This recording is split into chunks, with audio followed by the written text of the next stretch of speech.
Welcome to the Comic Box Issue 2. My name is John Sanchez and my co-host for today. Nicole Augusto. And let's just start off with the big giant drop of the Injustice 2. Oh boy. I'm a big fighting game fan. I love playing fighting games. I haven't played that much lately. But I remember getting Injustice 1 and I absolutely loved it. Aquaman was my favorite character. So seeing that Injustice 2 trailer drop, I'm really excited. Yeah, honestly, Injustice was what got me into fighting games. Like, I wasn't really into Mortal Kombat and, like, Marvel vs. Capcom I really sucked at. But I remember my first time playing Injustice was with a group of friends, like, at the school. Mm-hmm. And I was really surprised with how fun it was and how good it was. So this trailer definitely had me excited. I didn't even know it was leaked. No, apparently it was leaked the day before with the poster. Because I saw the poster, like, okay, cool. It's Injustice 2, that's what they're making. Because it was it's Mortal Kombat 11, Mortal Kombat vs. DC 2, or Shaolin Monks 2 from the teaser they put out there. And I'm glad it was Injustice 2, because I really wanted another Injustice game. And I cannot wait to get my hands on it. Maybe if I go to New York Comic Con this year, they'll have it on the floor so I can try it out. I sincerely hope so, because I definitely want to try it out. And for those of you that haven't seen it, it's definitely worth the watch. And they also are hinting at new, I guess we're calling it styles? Or we're theorizing its styles. Like, it's kind of like how MKX has variations. Each character has 3 variations. I'm thinking, I mean, it also says in the description, like, you get the power up with these new gears. So I'm like, it could be variations, or maybe you can make 3 custom variations. So, like, next week's E3, I can't wait to see what kind of new news they start breaking out.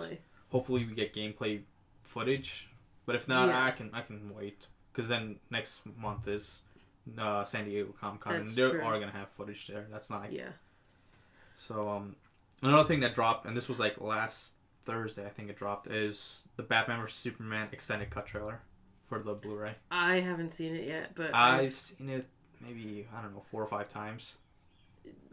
I've been hearing nothing but good things about it. Like, I know, like, I think it was the cinematographer, I forget who, said, like, if you like Batman vs Superman, you will love the extended cut, but if you hate Batman vs Superman, it's probably not going to change your mind that much.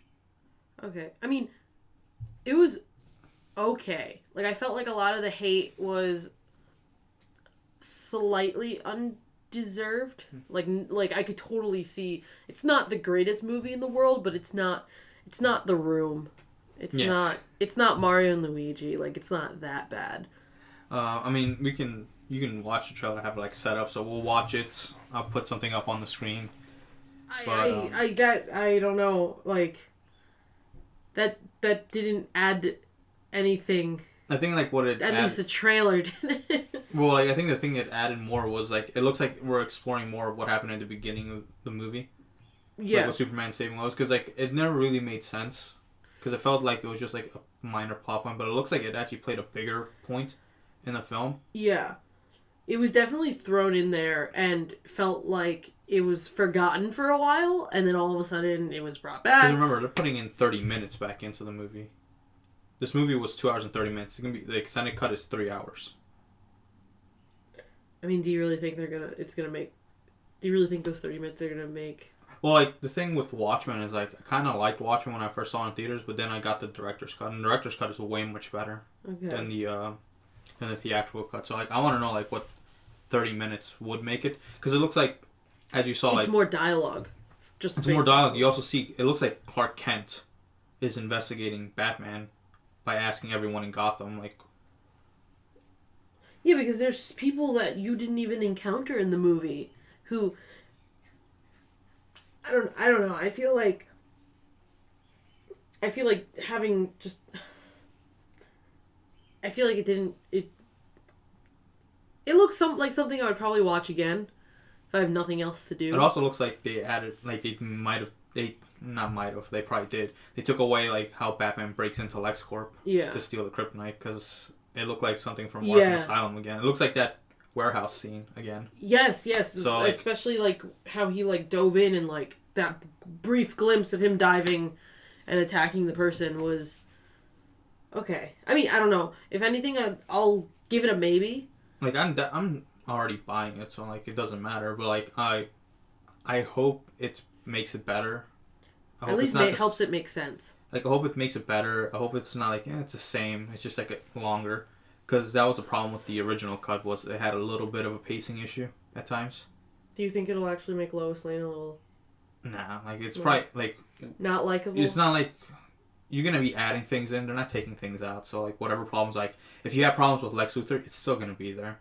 They're not changing that. So like if your problem was with Jesse Eisenberg's performance, unfortunately, it's still gonna stay there, because like they're not Jesse taking anything out. Eisenberg and Amy Adams as actors in this film were just really unnecessary and really extra. So like I want to know what are the big changes. Hopefully like the fight between Superman and Batman is longer, because I think like I was like the second time I saw it, I think I was counting. I think it was like maybe 8 or 10 minutes long. Which sucks because it's a really good fight. The cinematography is great. Well, that's the one thing I like about Zack Snyder's movies, is the cinematography is always amazing. Exactly, yeah, which is why visually this was beautiful. This was definitely worth the money to sit and watch, but yeah, like I saw this in IMAX and it was absolutely beautiful seeing it in IMAX. 4D or 3D, sorry. Huh. Like, nah, I couldn't do it 3D. I just saw it like in IMAX. So, like I just want to see it in IMAX. Yeah, 3D. like. But I don't know. Like hopefully that's the only trailer you get for the extended cut. I don't need to see more. Just make me pay for it if I want to see more. Yeah, don't exactly. show me more. So that was Batman vs Superman, the extended cut. I'll put a link in the description below if you want to watch it without us like I don't know, sort of talking over it, I guess. Nitpicking it. Yeah. So on to rapid reviews, and this week we're still going with the Rebirth thing, because I mean there are other DC books that came out that aren't Rebirth, but I'm not trying to focus on it because this is something so new people can listen on. Yeah, nice little theme. So we had 3 Rebirths, 1, and another Rebirth, but it's not a 1, and the number will confuse people with it. Have you not noticed what the numbering for that Rebirth is? Yeah, I did, and I was like, Sanchez is gonna explain it when we start the podcast. So like the 3 number 1s are Wonder Woman, The Flash, and Aquaman. And the other, well, there's actually another 2 Rebirths, but I only picked up the other one, and it's Detective Comics and Action Comics. And Detective Comics is issue 934. So no, you did not miss 933 on Rebirth. It's just like they're going back to the old numbering before New 52. So they're in like 2 years or 3, you're gonna have issue 1000. Which so that's gonna be awesome. That's gonna be cool. I can't wait for issue 1000. But you read Detective Comics. I didn't read this one yet. What did you think?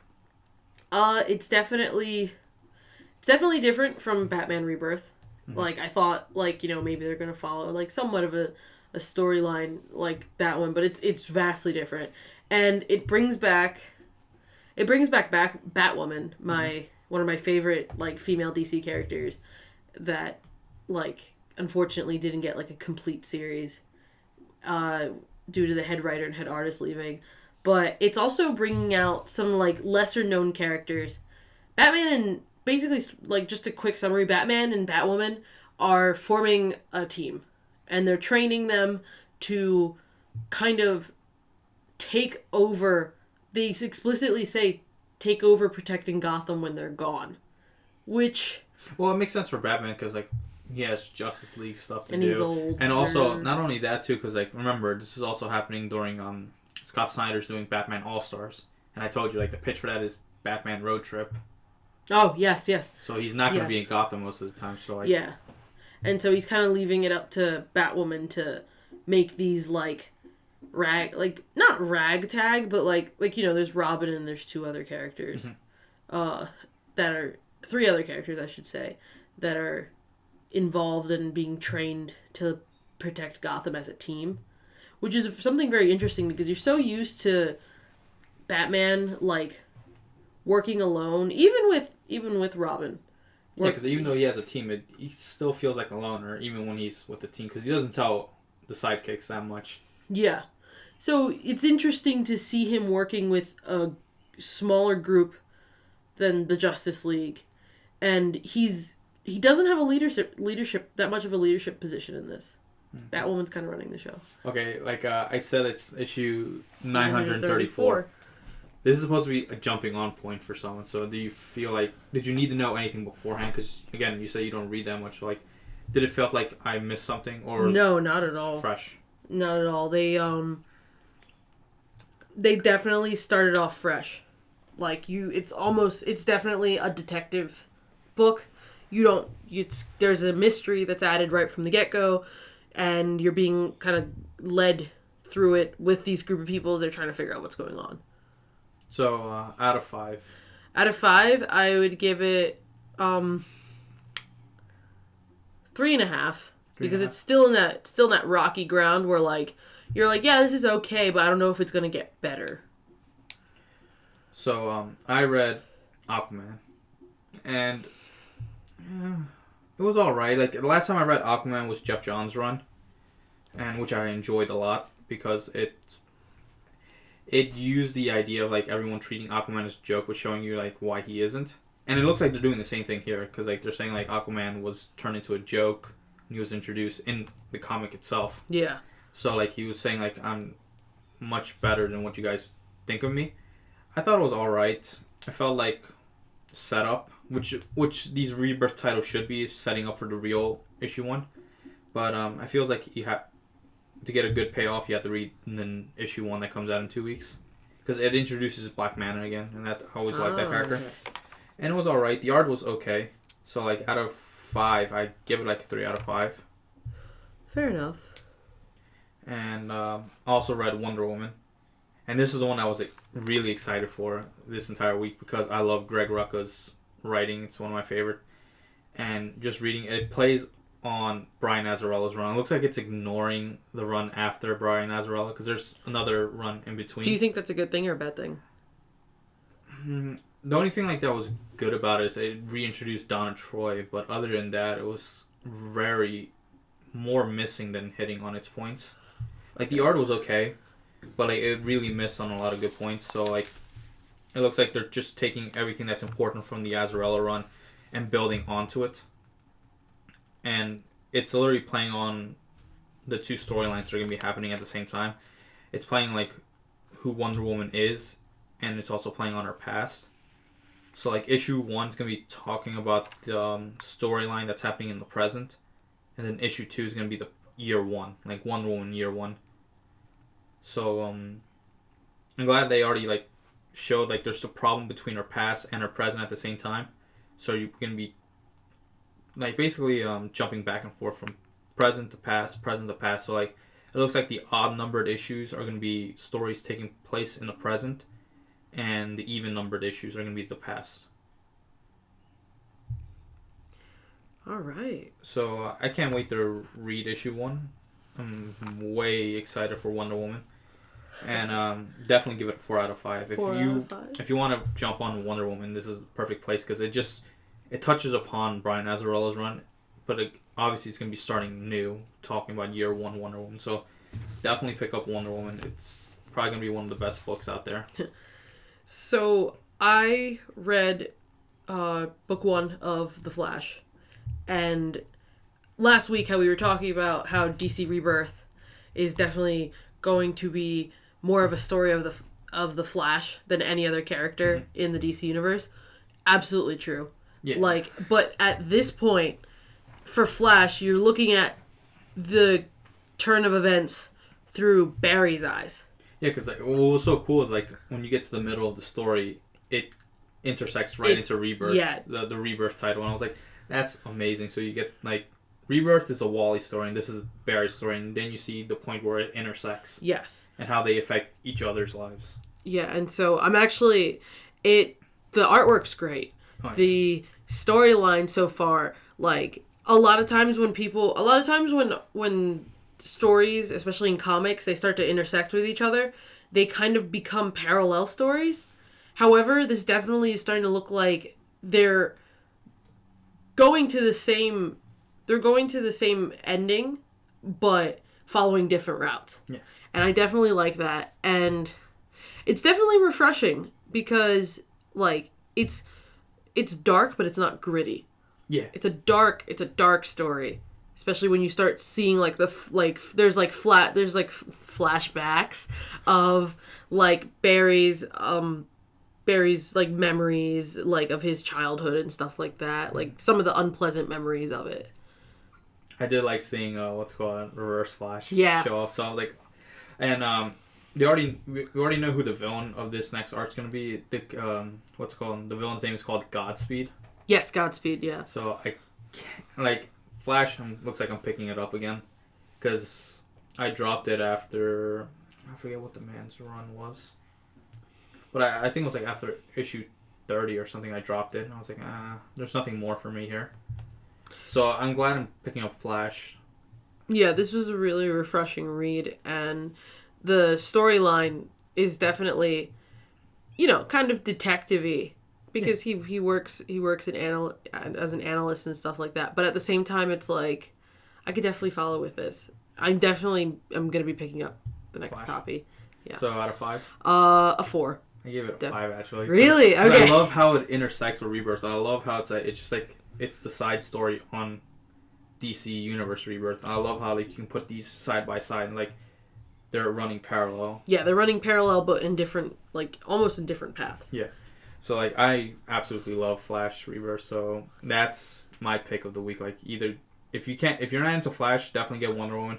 But if you're into Flash, this is definitely a book you have to read. So the big topic of this week, like I was gonna say we're halfway through the comic book movies this year, but we're actually more than halfway through. And I just want to like go through like this year of all the comic book films that either one of us have seen. So like Deadpool. We'll start off with Deadpool because that was the first one that came out. I feel like Deadpool is like the proof that this might be the year for Marvel because for the past couple of years we definitely have had the Christopher Nolan's Batman trilogy and stuff like that. Deadpool, like, it was probably the most refreshing movie that I've seen in a while because it never took itself seriously. It shouldn't have. It's Deadpool, so you can't. It never taken itself seriously. So I mean, there are moments where like they get serious, but then like there was something that breaks that serious scene. Yeah. So no, I enjoyed Deadpool. I remember seeing it like opening day, and it was really fun, very refreshing to see a superhero movie like that. Because I don't think there's been one like that ever. Like, something that comedic. Like maybe Kick-Ass gets close to it. Yeah, but like Kick-Ass isn't like official superhero-y. Yeah. If you wanna get technical. Mm-hmm. Well, like I think Kick-Ass is like the closest we got to that because Deadpool and Kick-Ass both feel like they're satires of the superhero genre. Definitely. Neither take themselves seriously, and it's nice. Also, like, especially with the kid demographic in mind, like a lot of times movies over the past, especially the X-Men series, have felt like they were teetering the line of like violence, but like they never pushed it. Especially with Wolverine. When you have an angry little man like Wolverine, you can't, like, you're definitely going to be pushing the line for it. So it was really nice to see Deadpool, like, be true to itself as a comic book and, like, that was one of my fears, like, as it became a movie, like, it wouldn't be to the full extent, like, it wouldn't be violent to the full extent that it was, or that it wouldn't be as crude as Deadpool is. Okay, what would you give Deadpool out of 5? Oh, a 5, definitely. 5, yeah. Like... Because there are a lot of... I like all the breaking the fourth wall. Oh, yeah. Like, I love... Because that's, like, the one thing you had to get with Deadpool. Like, he always breaks the fourth wall. That's the one gimmick you had to get. And, like, if you got it, I'll be happy. Yeah, exactly. Right. Like, I know that, like, people were really cautious because of, like, Ryan Reynolds, especially. I don't know, like, I was happy when Reynolds said, like, I'm doing, like, yeah, because the guy kind of... He got really screwed over in Wolverine Origins. Yeah. So, like, I'm glad he got to do it again, because I know everyone knows this by fact now. He loves Deadpool, the character itself. So, to actually do it, that's literally just like the comics. I think that's probably the greatest thing. Yeah. I think that's the one thing I like about this year's comic book movies. A lot of them are, like, literally grabbing stuff directly from the comics and actually putting it as the comics. Not just like making their own stories. They'll grab certain parts of arcs and put it into their stories. Definitely, yeah. So we already talked about most of this, and so Batman vs Superman. Like, I love the Batman scenes I think Affleck. Affleck was born to be Batman. But when he got cast, like everyone kept giving him hate on something. Like you guys are giving him hate for a movie he made 10 years ago. Why can't you just move on? Because like obviously the guy's been doing great with The Town and then Argo. So like I don't know like why you guys are bringing up a movie 10 years ago when the guy obviously grew as an actor also. Exactly, yeah. So like I was always defending Affleck, and like I'm glad he proved a lot of people wrong. I mean the movie may have been hit or miss for a lot of people, but like everyone agreed like Affleck was the best part of it. I have to admit, in the beginning I was very cautious. I wasn't exactly on the hate train, but like I was like I don't know, like the first 10-15 minutes I was like hooked. The trailer was when I was like, yeah, I'm definitely going to give this a chance, because if not for Superman, then for Batman. I don't know, like I feel like, because I did like Superman in Man of Steel, but like something was different about him in BVS. I don't know. He was definitely almost restricted. It felt like we didn't see enough of him because, you know, I understand like you're introducing Batman, so we have to see a lot of Batman, mm-hmm. but it's just that like we're supposed to be seeing two sides of the story. Yeah. But meanwhile, we're like just literally just like looking at Batman for most of the movie, and then all of a sudden we only see Superman really when the conflict kicks in. Yeah. That forces him to take action. Well, like, my biggest problem with the conflict, though, like, it was mostly one-sided. Not like the fight, like, one-sided, that one side just wanted the conflict. The reasoning of conflict, yes. Like, Batman had a legit reason for the conflict, but Superman, it always... And I'm glad it should feel like this for Superman, but again, when you name a movie Batman versus Superman, it should be, like, both of them wanting to fight. But Superman's like, I don't really want to fight you. Can we just walk this out? And that's something Superman would do. Like, when he first comes in to fight Batman, he's like, Bruce, you have to listen to me. I was like, that's like a Superman. Like, yeah. I was like, going, that's Superman. Now, like, the one part that really just made me go, like, you lost me, is, like, when he, like, goes to do, like, a huge punch. I'm like, you're going to kill him. Like, if he didn't hit you with kryptonite, that would have killed Batman straight away. You weren't going to, like, hold back. You were going to straight up kill him.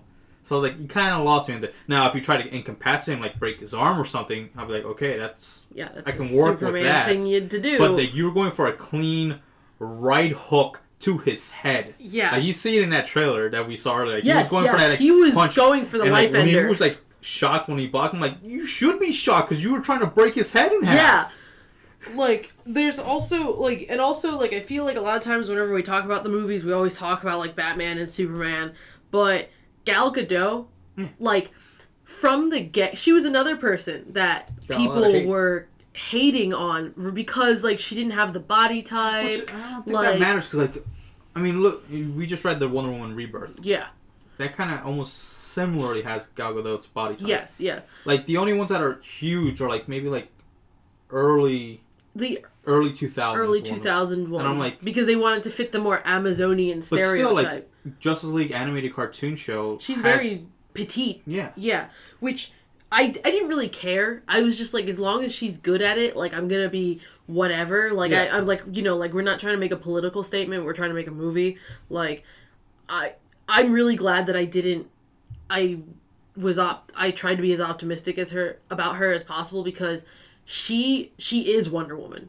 Honestly, in my opinion. Like, you know, like, there are some actors that, like, for example, Ben Affleck was definitely made Batman. Yeah, I can't wait for both their solo movies. Exactly. I can't wait for Wonder Woman and Batman. Like, Wonder Woman, she's a badass. She came in like a badass, she fought like a badass, and she just stayed till the end like a badass. And I was just like, I need more of you in my life. Like, so, like, I can't wait. Also, the one thing, like, we talked about the cinematography, I loved a lot. I definitely like the score. I know it's hit or miss with some people. I love the score. I love hearing Wonder Woman's theme. Oh, yeah. Wonder Woman's theme is amazing. I'll probably go into it because I'm making, like, I get Batman vs. Superman extended cut. I'll probably make a more in-depth breakdown of the film. Yeah. But, like, the one thing where people didn't like, and also was hit or miss on it as well, was, like, the introduction of the Justice League. How, like, you just saw it all right there. I actually would have preferred if you put that at the end. Not at the end credits. I don't really need end credit scenes. Exactly, yeah. Because, like, Civil War, like, I like the Black Panther one, but, like, the Spider-Man one just felt like I stayed at the end of credits for this, really. Did you get when you saw the movie, did you see the one that was Infinity? That was for Infinity Wars as well? Because I went opening night, I went premiere night, and that's when they did it. They did it at the very, very end. Like, you had to, like, wait, like, a good, like, 2 or 3 minutes. I wasn't expecting it, so I was like, oh, okay, I guess I'm sitting back down. Like, but it was definitely worth it. It was amazing. But yeah, like,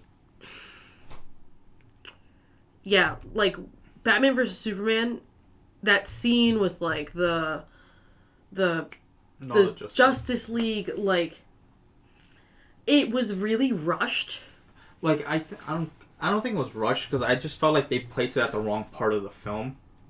Like, that could be why I felt. Because I liked it more if, like, you put it at the end. Like, remember, like, at the end of the movie, Bruce is talking to Wonder Woman, saying, like, I need your help to gather everyone. Yeah. I wish, like, it would have been like, what do you mean by everyone? And he takes her to the back cave and just shows all the clips.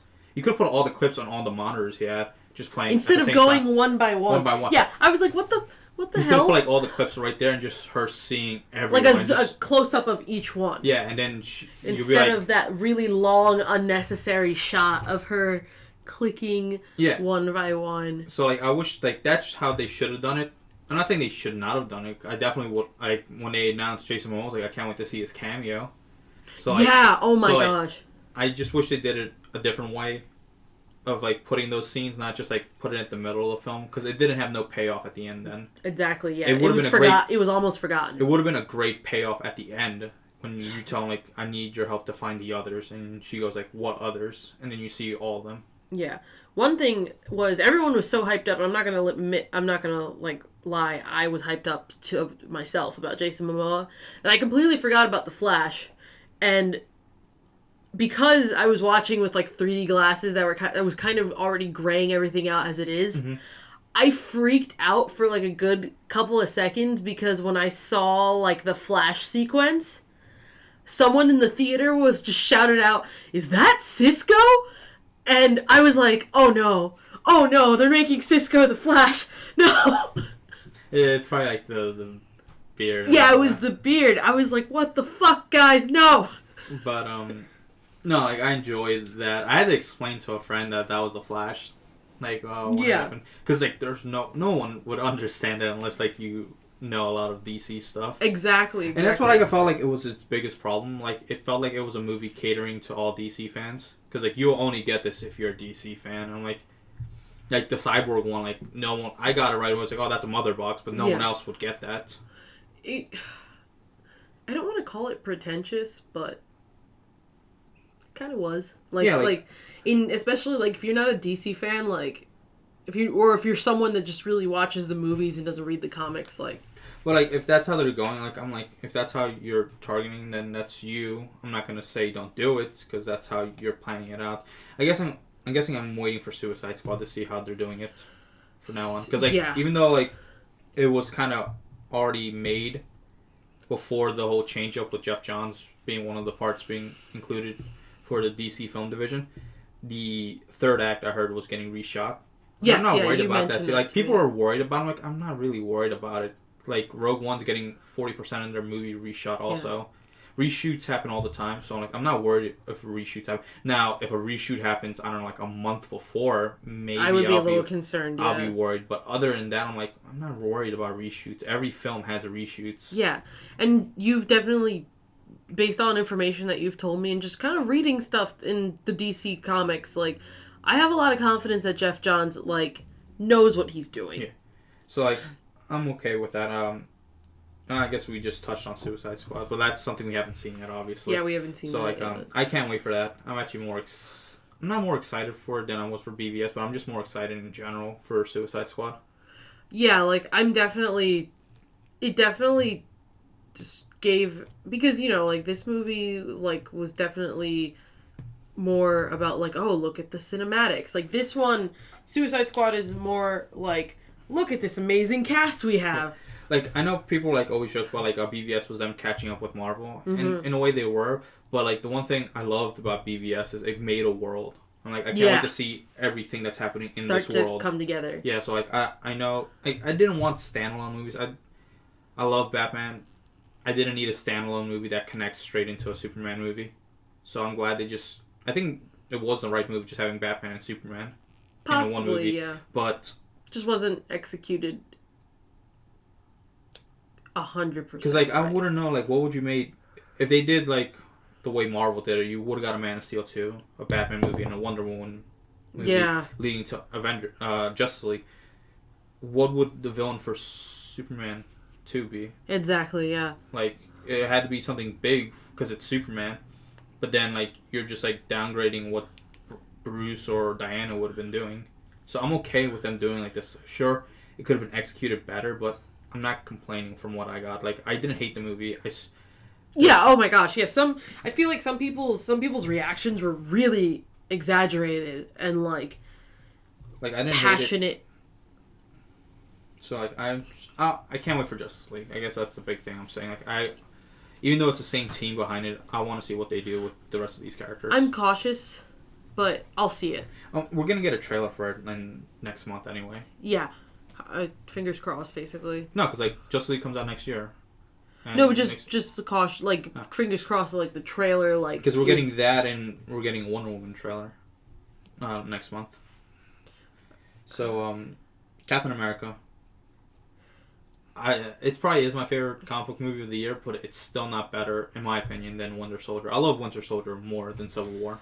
So, up until Civil War came out, I had never seen any of the Captain America movies. I am the worst. I will totally admit it right now. I am the worst fan ever. Like, the only movie I'd seen was The Avengers. So when my friends found this out, they bought the special tickets that came out for certain theaters in New York City, where you basically sat in the theater from 7 until God knows when and just watched every, like, big name Marvel movie. So in order, it was like Captain America, The Avengers, Captain America Winter Soldier, Age of Ultron, and then Civil War. And that was an amazing experience. I loved it, and it definitely helped me catch up with everything. It's interesting that you say that because I've noticed that, like, there's like it's always one or the other. Like, people love Winter Soldier and they hate Age of Ultron, or they love Age of Ultron. They think Winter Soldier's really boring. I don't know, like Age of Ultron. I absolutely did not like Age of Ultron.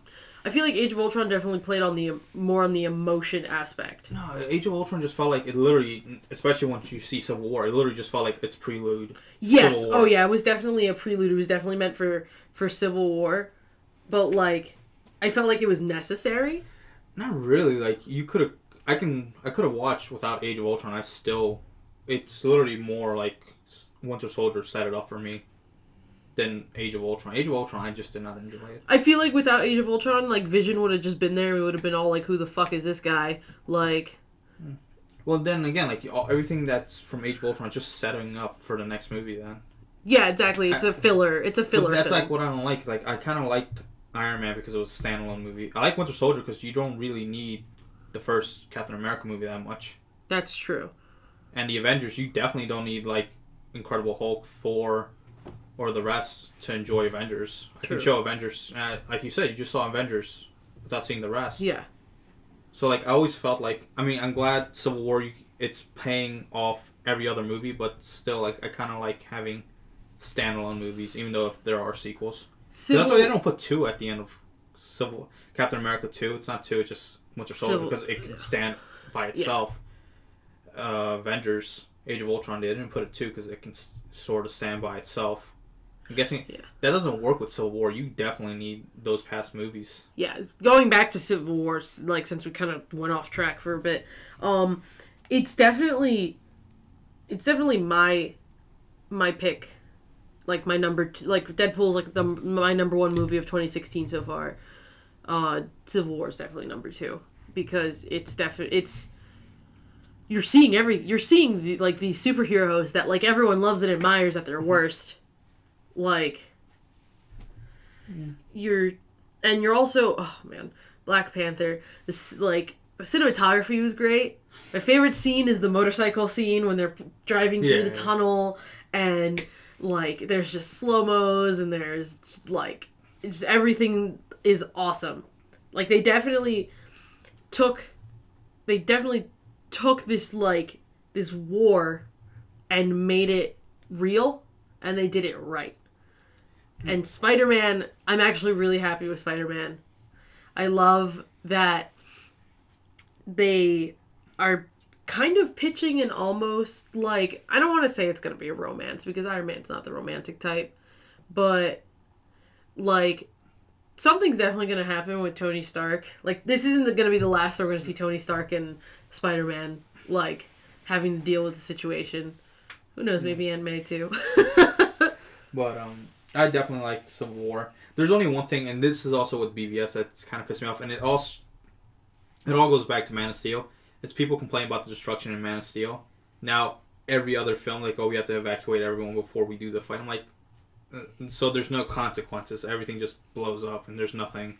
That's why I kind of like Man of Steel at the end when there was consequences. Now, like, it feels like, well, everyone complained about that, so you have to make sure no one gets hurt. And this, I'm like, it's fucking superheroes fighting. It's superheroes fighting, yeah. Of course, there's gonna be casualties. Especially with Civil War, when the whole basis of the story is all these people died because of us, so we need to regulate ourselves. And like Captain America's like, no. No, but I'm just like, there's always gonna be like that's why I always side with Captain. Like, there's gonna be casualties. Yeah, like there's always casualties in everything. No one ever gets safe. I know, yeah. Like you're trying to trying to tell the soldier that we have to avoid casualties. Like there's always casualties. Like that's almost nearly impossible. Like, should there be casualties? No, but unfortunately there is. Yeah, exactly. So like I hope like Justice League and the next Marvel movie. I know not Doctor Strange, but like the next one just doesn't do like, oh, we have to evacuate everything before the fight happens. I'm like, please, that just takes me out of the movie now. Exactly. Yeah, it doesn't make it realistic. Like.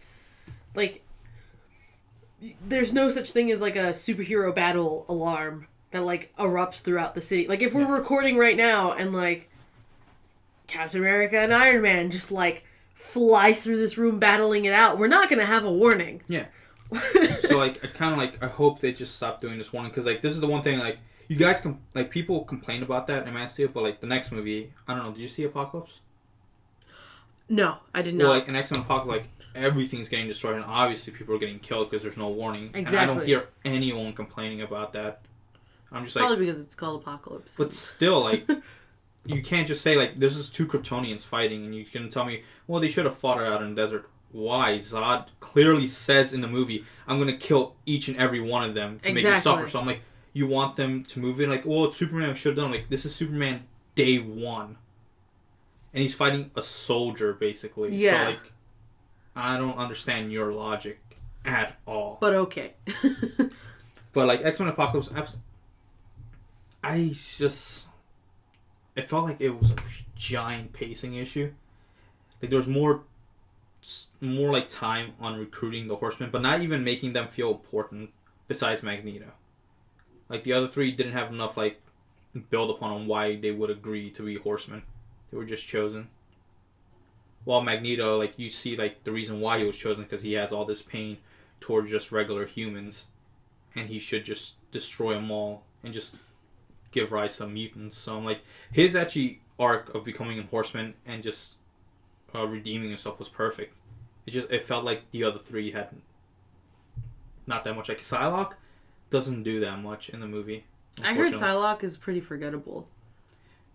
She is, like, doesn't really do that much. It doesn't even have like, usually even like random characters have something that's redeeming, but for her it's like, you got the costume right. That's all I can kind of say. That's nice. Like, yeah, I noticed that the reactions from fans when the movie first came out was just blatant, like, this movie sucks, don't bother watching it. And it was so strong that it actually, I'm not gonna lie, it actually deterred me from watching the movie. And then, like, I noticed a couple of days ago some friends went to go see it, and like their reactions were a little more like, yeah, it's okay, but like if you're more of a casual fan than like someone that actually like knows the lore. Oh yeah, because like if like, you know, that's actually completely true, because a casual fan, I'm like, there's no way fans will understand what Apocalypse would be doing, and unless you're like a huge fan, like, do you care if I spoil it? I don't care. I'm gonna spoil for like the next 10 seconds. Like you wouldn't a casual fan would not get that Jean Grey is tapping into the Phoenix Force in order to kill Apocalypse. Oh, okay. Like unless you're like you know that, no one understand why this big giant flaming bird is behind her destroying Apocalypse. I'm like, I got it right. I was like, oh shit, she's tapping into the Phoenix Force. No way any other casual fan would understand that shit. So I'm just like, there's certain things that I'm like, this is for like there's an end credit scene in Apocalypse also. Okay. But again, like no casual fan will get that end credit scene. I got it right away because I was like hoping for one or two things, and both of them happened. Ooh. I was hoping for like them hinting at X-23 happening. That's happening. And I was hoping maybe Mr. Sinister will make an appearance, and the person who steals Weapon X's like blood to start cloning, I guess, is Essex Corp, which is Mr. Sinister's business. So I'm like, okay, you gave me both of them. But again, I got that. I had to explain to my friend, like, well, this is what it is. That's Mr. Sinister, and they're making X-23, and like, and had people behind me explain it to their friends too, and like, so they can get it. I'm like, and this goes back to the same thing with Batman vs Superman. There's like they're putting hints, but for only like really hardcore fans. Yeah, people that know the story and stuff like that. So I'm like, I dig it because I get it. I feel bad for the people who don't get it. Yeah, I feel like because like it's that cause and effect where if you bitch about like not having something catered to you for long enough, you finally get it catered to you, but then there's another group of people that are like, wait, what's going on? Yeah, so like I'm glad it's happening. If they change it, I wouldn't be that mad because I'm like, yeah, you're trying to get casuals to watch this too, and if you're kind of telling them, well, you need to know this, this, and this before you see the movie, I'm like, which is why I think Watchmen, the movie, didn't do that well, because that was literally playing on people who love the comics so much. Yeah, absolutely. Which, yeah, I liked it. That was because I read it. Yeah. I, knew about it. I actively, looked into it. I hope it's not just, for now on, I'm glad we're getting Suicide Squad. I'm glad we're getting movies I thought there was no chance we'll be getting. There's no way 8 years ago you'll tell me we're getting a Doctor Strange movie this year. Yeah, I would have been who the fuck knows? Who knows Doctor Strange besides us? So, I'm glad we're getting that. But at the same time, I don't want them to alienate the casual audience, because without them, these movies don't make $1 billion. Exactly. And without that, studios don't make movies That anymore. was another thing going back to Deadpool that I liked. You didn't have to be... they made a few puns about, the main X-Men people not being there and all that stuff, but you didn't have to be this, diehard Deadpool fan. No, it was all just jokes hitting left and right, exactly. and it's still funny. Exactly. If you get... And also, it makes fun of a lot of filmmaking, so, when you get those references, it's even funnier for you, yes. But if it's not funny for them, they have other jokes that make them laugh, so, exactly. It hits everything. So, I know we're not going to talk about this because you didn't see it and I didn't see it. New Ninja Turtles movie. Here's the thing, and I really regret it. So, I work at the TV studio at school, and... you told me this. Yeah, we worked with Atlantic Records to interview up-and-coming artists, and at the end of the semester, their thank you present for us was tickets to the premiere of Teenage Mutant Ninja Turtles. And I didn't go. Half of the group didn't go. Only 3 people from our group that did the stuff with Atlantic Records went. And they said it was the most fun they had in their lives. From what I'm hearing, it's if you're a big fan of the cartoon, one, you'll like it, but I'm just it's still I don't like who you got for Casey. I know Stephen Amell, I liked you in Arrow, but for Casey Jones, I expected someone who looks like a straight up bum from the streets. Because, you remember the 1990s movie? Oh, yeah. Oh, my gosh. What's it called? That Casey Jones just looked like someone who's just hanging on the streets all the time. So I'm with Stephen Amell, I'm you don't look like someone who just hangs out on the streets all the time. You kind of look just I don't know, man. You don't look like Casey Jones, in my opinion. Yeah. But also, I'm glad they put Bebop and Rocksteady. I'm glad they put Krang. I mean, that's amazing. You guys finally got a movie that had Krang. But, I'm not bashing on it because it's made for kids. Because I still watch the cartoon show, the new ones. I still watch the cartoon show, and that's definitely made for kids. Sometimes. Sometimes I feel like it They know they have an older... I think because they know they have an older demographic, they're definitely, like, putting things in occasionally to keep them interested. Maybe this would be, like, another topic another time, but, like, sometimes it feels like there's no way a kid... It goes back to, like, The Simpsons. Like, you go, like... Or, like, even, like, Rocco or the old 90s cartoons. Yeah. You watch it as a kid, you're like... Oh, that's funny. But when you watch it older, like, how the hell did they sneak a Godfather reference here? No kid's gonna get that reference. And I'm just like, they do the same thing with the new Ninja Turtles cartoon. I'm like, this episode's Aliens. Like, no kid watched Aliens, at least as far as I know. At least I hope not. Like, there's no way they'll get the reference that the squirrels are xenomorphs. Like, the hell? Like, there's a Friday the 13th episode, a Nightmare on Elm Street. I'm like, these kids haven't watched... Isn't there a Predator episode? There's a Predator episode. There's basically almost every slasher movie has been made as an episode, but parodied. I'm like, there's no way, unless there's like a kid who's like into hardcore like horror classics. And I would be a little bit concerned if they're like 6 and like watching like Nightmare on Elm Street. So like I'm just like, there's no way none of them will get these references. I get these references, but maybe if I was a kid watching it, I would be creeped out with the whole squirrels thing. But like, I'm just saying like, even the new cartoon shows, it's catered to kids, but they have something that makes me go like, that's awesome. Like the story arc for Splinter finding out that Shredder stole his daughter was amazing and very mature, but it was still handled in the kids show. So I'm just like, you can give kids a little bit more credit than just giving them this. But I don't know, if it makes money, I guess we'll get a third one. So be it. Also, what's it called? Last movie, we touched on it again when talking about Captain America, but Doctor Strange. I'm really excited. Did you ever see the trailer in theaters, or have you only seen it? Yes, I saw it. That both trailer plays like 1,000 times better in theaters than it did on like on Facebook or on YouTube. Yeah, because like I watch it like on my laptop. I was like, it's not bad. It looks cool. But then what movie did I go see? Maybe it was Civil War.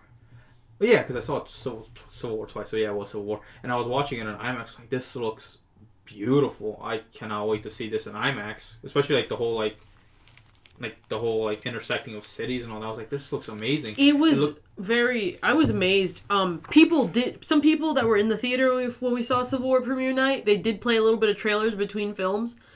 Some people didn't know straight out it was Doctor Strange, and people were literally asking if it was an Inception sequel because of the cities and stuff like that, and I was cracking up. But one thing that I thought was really interesting, and I know I'm definitely going to see it no matter what, is the politics that is coming into Doctor Strange. Mainly from people outside of the movie itself. Like, it was a small issue, and it was something I was willing to overlook because it's Hollywood, but George Takei brought it up and made it more public and more known.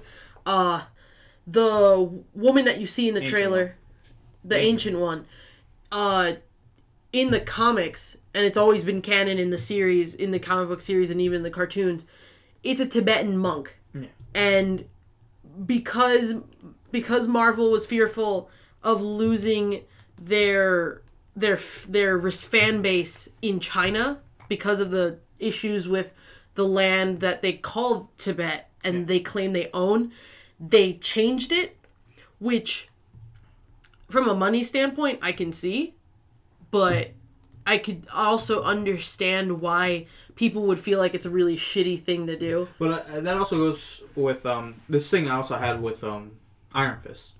You know how like Iron Fist character is Danny Rand? Yes. And he knows martial arts, and people saying how come it wasn't Asian? I'm like, I know there's like there's no win-win in that scenario. It's exactly. A lose-lose. Yeah, it's a lose-lose from the get-go. So like, maybe go like, yeah, it should have been an Asian, but like, aren't you just furthering the stereotype that only Asians know martial arts? Martial arts, yeah. Like, I wouldn't mind like an Asian like Namor if you made Namor Asian, because I know they got the rights back to do a Namor film for Marvel Studios. If you make him Asian and make him like a king, like that's awesome. I would applaud it, like absolutely. But like, just make it just like martial arts, and like, would I enjoyed it? Yeah, I still would enjoyed it either way, as long as the story's good. I don't care about the casting, unless like you take something that's fully that's their nationality, like Ghost in the Shell.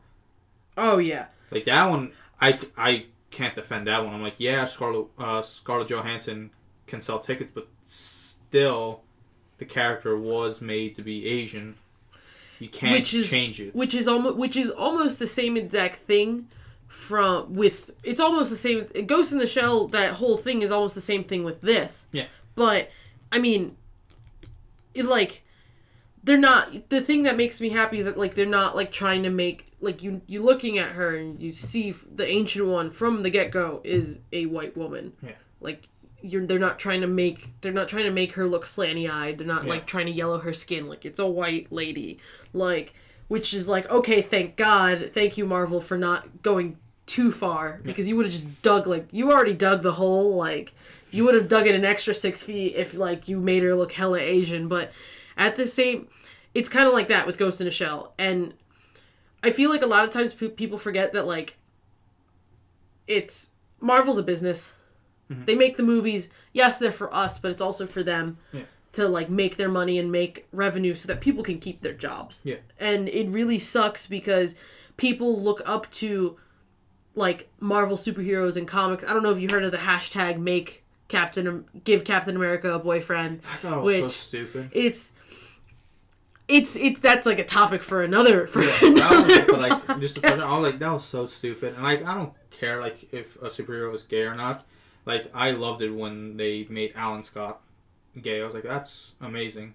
That's cool. I liked when the X-Men, they had one of the characters who was gay get married. I was like, that's great. Yeah. Promote that. But don't just change a character radically just because fans want it. Exactly.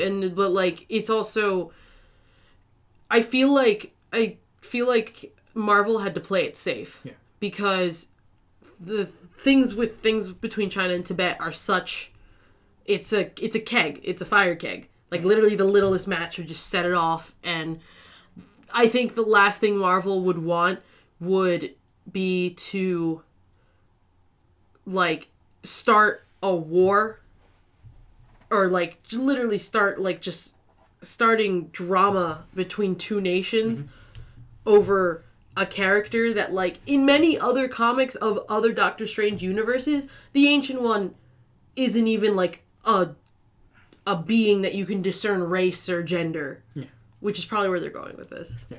So I can't wait for Doctor Strange. Yeah, other than that, I'm super excited for it. I hope that like people don't actually go through with it and say they're boycotting it. Yeah. Like it doesn't even matter if you boycott it because in the end, like whatever you boycott, you just bring more publicity to it. Exactly. So like, it doesn't matter if they boycott it. Most people are gonna see it like more than one time anyway. So hey, that's the topic for today. Yeah. So, like, let's just go to the flashback film. You wanted to talk about Blade. Yes. Yeah. Why? Like, is it because, like, Blade might be coming to the MCU? Blade 4. Apparently, they're bringing up talks again. I think you should reboot it. As much as I like Wesley Snipes, because I do like the first Blade, I think you should just reboot it. There was rumors deep in the film forums. Of a they actually tried to make this a comic series, but it didn't work, so it kind of fell through. A Blade Black Widow crossover. And I was like, if they make this a movie, this would be so weird, but it would work in a weird way at the same time. Like, how do you think a movie with Wesley Snipes and Scarlett Johansson go? I don't know. Well, like, the way I would, like, love Blade to work is, like, how they did the Netflix thing. But not put it in Hell's Kitchen. Just, like, you have, like, Iron Fist, Jessica Jones, Luke Cage, and Daredevil doing that Netflix corner. You can do another one, just Marvel Knights. Just make it Ghost Rider, Punisher, and Blade. That would be pretty that's great. Freaking amazing. But, like, what do you think about how long ago was it since you saw the Blade movie? For me, it's like maybe 5 years, maybe even more. I saw it spring break because I saw it over spring break because I was taking a digital cinematography class, and our professor was showing us Blade, and it was also my first time watching Blade. Like, was he showing like the entire movie, or he just was specific showing scenes? He was showing specific scenes, And was one of them the rave party where it was raining he blood? skipped over the rave party. That's like one of the best scenes But in the movie, though. he was concentrating more on the cinematography rather than like. But that was amazing because he showed us the fight scene right afterwards. That's what he showed us. Okay. Like, and we had been trading movies because he hadn't seen Drive. Oh, so I gave him Drive, and he gave me Collateral. Ooh, I still haven't seen Collateral, which is a phenomenal movie, and then I gave him Love in the Time of Cholera, and he gave me Blade. Oh, but like, what do you think of Blade, the movie? Remember, this is 1998. Yeah. This is before X-Men. This was before... Huge superhero movie. And also remember, this is a rated R superhero movie, yeah, the first rated R superhero Marvel movie. Like, it's so I feel like because of the fact that if you think about it, we grew up with Buffy, Angel, and then Twilight, and also like Underworld. Mm-hmm.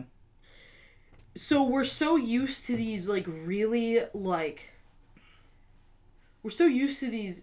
They're like the vampires in our lifetime have evolved from like really gritty, scary characters to these kind of romanticized, like ethereal beings that like serve more as like love interests instead of like being what they are, terrifying creatures of the night. And Blade is a man that's stuck in the middle of that. Yeah. And it's really it was really refreshing for me because, 5 times out of 10 when you bring up vampires, someone's going to bring up Buffy or Twilight. And like the storyline was great, the action was great. I swear to you, I'm convinced Wesley Snipes is a vampire because that man has not aged. He has been in jail. Like, he's just hasn't aged. But I loved Blade. I remember watching that when I was a kid loads of times. Because this is 1998, I was 7, so maybe a year later they probably came out on VHS. And I would watch it loads of times. And I was like, this is freaking awesome as hell. So, like, I hope Blade gets either a TV show or maybe another film. I seriously doubt they'll do a film that connects to the MCU. It depends what Phase 4 looks like, I guess. It depends. Yeah, it definitely depends. And I would honestly love to see a Netflix series. Yeah. Like, I'm loving these Netflix series. Again, I pointed out before, like, dropping it all out in one day just kills a person, though. Because I tried the marathon Daredevil Season 2 in one day and fucking failed horribly. Yeah, I had to space that shit out in 3 days. But I hope Blade comes back. And I don't own this on Blu-ray yet, and I gotta fix that You one really day. should. I gotta fix that one day. I actually I actually have Blade 2 on a digital copy. That's actually a really good movie, though. Okay, yeah, because you know who directed that, right? No. Del Toro. Real? Oh, yeah. I'm so excited. That's why, like, if you watch Hellboy, you get hints of like, man, this feels like Blade 2 also. Okay. That's why. Right, yeah, because it's definitely. Shit, I forgot what I was gonna say. But what would you give Blade nowadays? Nowadays, compared to like other movies, like. This is like, we're talking about it for nowadays. Like, if Blade came out like last month and like I saw it, I would definitely still give it a 4 out of 5. Maybe 3.5 out of 5. The ending just felt like because have you ever seen like what the original ending was supposed to be? It's like no. It was very convoluted, and I felt they couldn't achieve it with the budget they had also. So it just feels like you were trying to build something up and up and up, and I guess it just fell through. So like the ending just kind of like. If you haven't seen Blade, you definitely, if you are thinking about watching it, Google YouTube either the rave scene or the fight scene in the museum. I think just Google the rave scene because that's the first thing that happens in the movie too. Yeah, it's the first thing. If that rave scene doesn't hook you in, then Blade probably isn't a movie for you. Because like literally, if you feel like you're not interested with that scene, then the rest of the movie just gets boring for you. Yeah, it wouldn't be worth. Like that literally is like the time. best. Like that's the best way to start that movie because they're saying this is how the movie's gonna be. If you don't like it, if you don't like this scene, you're not gonna like the rest of the movie. And yeah, exactly. That's a great hook. Yeah. For me, like I said, 3.5 out of 5. You should. I don't know. Did you ever watch 30 Days and Nights? I read the graphic novel. The movie's pretty good. That's my favorite depiction of vampires itself. Okay. But maybe that'll be something else we'll talk about. All right. So time for my recommending. This is where I either recommend a trade book that captures an arc or a specific graphic novel. And today we talked a lot about Batman vs Superman and Man of Steel. I recommend Superman Earth 1. This is what people always tell me sometimes, if they really want to reboot with the New 52, it should have been what Superman Earth 1 did, because that's complete reboot. That's you can just get this one book and you're starting off right now. There's 3 volumes of Superman, and if you like Man of Steel, if you really like Man of Steel, definitely recommend Earth 1, because it's literally almost carbon copy of it. Yeah, it plays just like it. You just replace the villain with Zod. That's the only difference. How would you rate this one? I love the Earth 1 series, not just Superman, but with this one, I definitely give it a 4 out of 5 because okay. It's a great starting, and Volume 2, hit or miss, but there's some parts that actually really got me in Volume 2 and Volume 3. Volume 3 just feels like a retread of Volume 1. But I really like the Earth 1 series. Sooner or later, I'm going to be recommending the Batman one, the Wonder Woman one, and Teen Titans one. They're really good, though. I highly recommend the Earth 1 series. But if you want to start off, I start off with Superman Earth 1. So, hey, that's the end of the show. All right. I'm glad you guys were listening. Yeah, thank you so much. Please subscribe to the channel. Every week there will be a new Comic Long box. Stay tuned also. I'm going to be putting up videos on my top 10 characters I want to see in Injustice 2. I'm also going to be doing more reviews on films coming up. Also, please check out the Facebook page, like it, see stuff that isn't on the channel yet. Maybe me taking pictures of some of my Blu-rays or comics, because I have a bunch of them. Yeah. Also, I also have 2 other channels, but I'll get into it once I get them more stabilized. But where can they Facebook page for you? So far, you guys can check out I have a cosplay page, Tara the Uncommon Cat. But other than that, I guess you're always welcome to follow me on Instagram, Tara by Day. And that's pretty much it. I'll put all that in the description below. Hey, also like the video. It really helps a lot for the channel if you like the video. Yeah. So, I'm John Sanchez. And I'm Nicole Augusto. And we'll catch you next week. All right, see ya.